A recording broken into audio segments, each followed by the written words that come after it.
Caríssimos irmãos, caríssimas irmãs, louvado seja nosso Senhor Jesus Cristo. É Dom Petrini que está falando para comentar a Santa Liturgia do dia 14 de outubro, quarta-feira.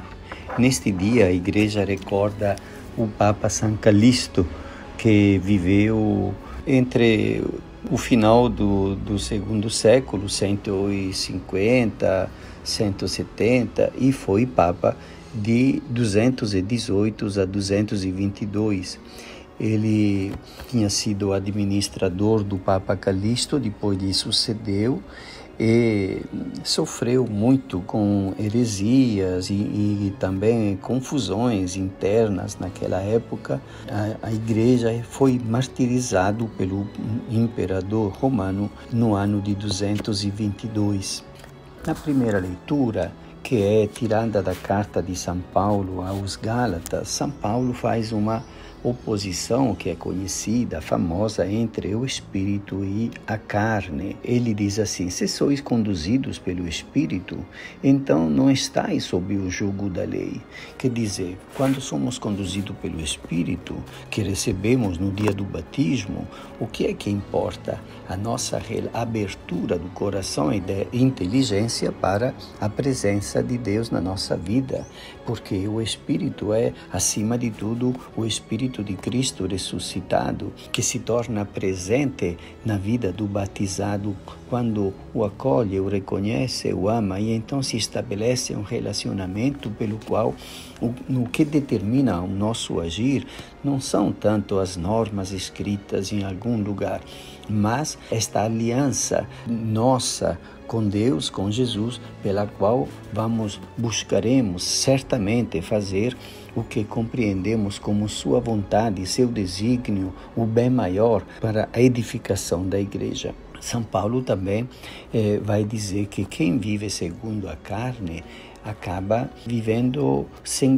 dignidade, numa vida vulgar, dedicando-se à fornicação, libertinagem, devassidão, idolatria, feitiçaria, inimizade, contendas, ciúmes, iras, intrigas, discórdias, facções, invejas, bebedeiras, orgias e coisas semelhantes a esta. E então ele depois diz assim: olhe, vejam bem, porque quem pratica essas coisas não herdará o reino de Deus. E, de novo, reafirma o contraste. Porém, o fruto do Espírito é caridade, alegria, paz, a longanimidade, benignidade, bondade, lealdade, mansidão, continência. E esta é a vida que encontra beleza, satisfação, dignidade, para a qual São Paulo nos convida. Não convidava somente os membros da comunidade a quem escreve a carta, os Gálatas, mas convida a mim, convida a você, para que rejeitemos as obras da carne e sejamos sempre mais ligados a obras que são inspiradas pelo próprio Deus na nossa vida. Certamente vivemos em tempos duros nos quais parece que tudo é pretexto para brigar, para se levantar contra o outro, apontar o dedo, e ludibriar e maltratar e xingar como se nós fôssemos perfeitos, mas assim uma facilidade enorme que eu não me lembro que fosse assim na minha infância, na minha adolescência, na minha juventude. Provavelmente houve uma decadência um pouco da cultura do dia a dia, da cultura do cotidiano, na qual parece que cada um se entende como uma espécie de guerreiro solitário que deve combater contra tudo aquilo que vai, quem sabe, ferindo seus interesses. E o Evangelho, que é tirado do evangelista Lucas, do capítulo 11, no versículo de 42 A46 nos apresenta um diálogo entre Jesus e os fariseus. Na realidade, Jesus está reclamando dos fariseus, porque eles se apresentam como justos, sábios, conhecedores das leis, como se fossem perfeitos. Então, são aqueles que já sabem tudo, não precisam da graça nem da misericórdia de Deus, e então se apresentam como líderes do povo, e é por isso que acabam combatendo Jesus e tentando sempre apanhá-lo em alguma falha, ou até depois chegarão a condená-lo à morte. Por quê?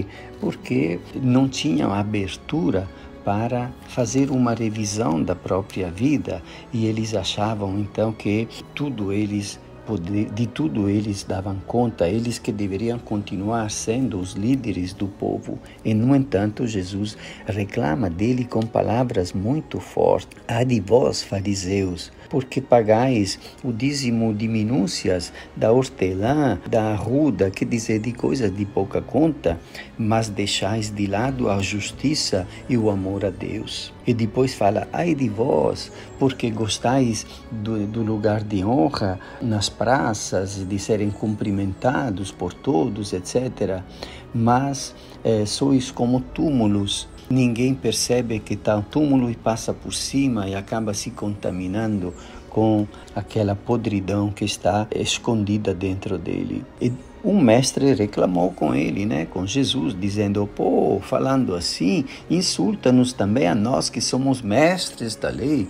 E Jesus respondeu, ai de vós também, mestres da lei, porque colocais sobre os homens cargas insuportáveis e vós mesmos não tocais nessas cargas, nem com um só dedo. E então, eu quero dizer ainda duas coisas que me parecem importantes para compreender este debate entre Jesus e os fariseus e os mestres da lei. É que, na realidade, com sua presença, com sua vinda ao mundo, e permanência, porque depois da paixão, da morte, ele ressuscita e continua presente de uma maneira misteriosa, mas real, na igreja, através dos sacramentos, da sua palavra, onde 2 ou 3 estiverem reunidos, eu estarei sempre no meio deles. E Paulo que dirá, vós sois o corpo de Cristo, membros daquele corpo do qual ele é a cabeça, e que é ainda um corpo visível na nossa carne, mas que comunica a presença de Deus. Esta é a grande realidade da igreja. E Jesus exatamente nos ajuda a compreender que sim, devemos as leis, os mandamentos de Deus como as margens de um rio. A água deve correr e não deve transbordar nem para cá e nem para lá. E então as leis de Deus são como as margens de um rio, que não permitem a água de transbordar. Mas a água se move com toda a liberdade, ora correndo, ora indo de uma maneira mais quase preguiçosa, diríamos nós, a partir daquilo que nós podemos compreender qual é o desígnio de Deus. Então poderemos agir com liberdade. E a alegria não é porque observamos as leis, mas porque o Senhor está conosco e nos ama como companheiro da nossa caminhada. Esta é a grande realidade que temos dificuldade às vezes de reconhecer. E a segunda coisa que eu queria recordar é que o próprio Evangelho fala, este sim que fala com autoridade e não como os mestres da lei que falam como quem lê um livro, mas Jesus não, fala como quem lê no coração das pessoas, compreendendo o sofrimento deles, a esperança de paz e de felicidade, e chega com misericórdia e fala daquilo que viu na relação de intimidade com o Pai, e fala, portanto, de alguma coisa que é fervilhante, de vida que estabelece e renova a aliança com Deus para o bem, para a paz, para a verdadeira plenitude humana. Te abençoe Deus Todo-Poderoso, Pai e Filho e Espírito Santo. Amém.